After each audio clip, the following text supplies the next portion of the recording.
The process of creating an EP was kind of interesting. My managers had set up a boot camp worth of sessions, so it was somebody new that I'd never met coming to my apartment, meeting them for the first time, talking to them for an hour or two, getting to know them, writing music for 4 hours. They'd leave, I'd make food, go to sleep, and then do that every day for 3 weeks with new people every single time. People that I'd never met, people that I've never, or sometimes I'd heard of, sometimes people I've wanted to work with. Majority of the time, I'd never heard of anybody that I was with. And they would just come over, we'd write a song, that would be it. Next day, same thing. Next day, same thing. 3 weeks of it, and eventually we had, 20-ish songs that needed to be tied down into however many we were going to work on.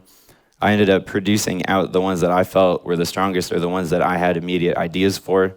And then the man's actually here that helped us do this, but an A&R named Lauren Padman, who we call the Padman, helped come over to my apartment after I had written all of these songs. And they were majority done, like 80, 90%, but he ended up putting the final touches on everything that helped glue everything together. The production was there, everything was ready to go, but there's something in giving music to other people and being vulnerable and say, I enjoy what I do, I love these songs, but help me make these better. Tell me what you think, as opposed to saying, I know exactly what I'm doing, I'm the best, this is my music, leave me alone. So when Lauren came over, Lauren really took everything that I had as a base and created something even better out of it, just from his knowledge and wisdom from everything that he's done in his illustrious career.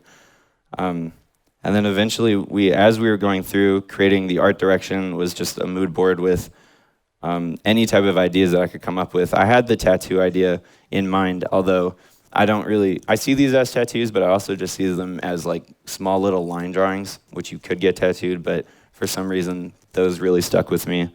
And eventually, I sent a bunch of designs to a guy named Cody, who ended up bringing it all to life. And what was really cool about it, too, is it wasn't exactly what I had sent him, but it was his style and his interpretation of what I had sent him. So even though, at first glance, it took me a minute to realize that, oh, this isn't exactly what I gave him, but he did it his own way. And kind of more of the story, just changing expectations or realizing that as an artist to another artist, maybe you got the idea of exactly what I was looking for, but you did it in your own way. And I thought that was way more special than, oh, I wanted it exactly like this, because you're letting another artist have a little bit of free range and do what they want on something. And I thought that was really, really special.